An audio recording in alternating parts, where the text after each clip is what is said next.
Welcome to the Genius Factory. Enjoy the video. In this video, I will explain how to make quarter bread. First, gather your ingredients.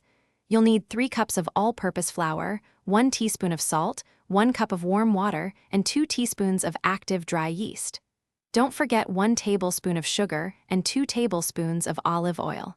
Having everything ready makes the process smooth and enjoyable. Now let's mix. In a large bowl, combine your warm water, yeast, and sugar.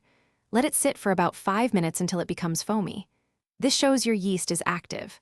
Next, gradually add the flour, salt, and olive oil, mixing until a shaggy dough forms.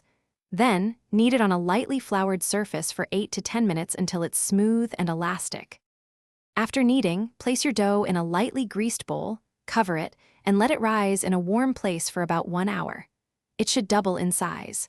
Once risen, gently punch down the dough to release the air. Now, divide the dough into 4 equal pieces. You can shape these into small rounds or oblong loaves, preparing them for the final rise. Finally, it's time to bake. Preheat your oven to 375 degrees Fahrenheit or 190 degrees Celsius with a baking sheet inside. Carefully place your shaped dough onto the hot sheet. Bake for 20 to 25 minutes, or until the crust is a beautiful golden brown. The internal temperature should be around 200 degrees Fahrenheit. Let it cool on a wire rack before slicing and enjoying your delicious homemade quarter bread. Thanks for watching. If you found this helpful, don't forget to like and subscribe.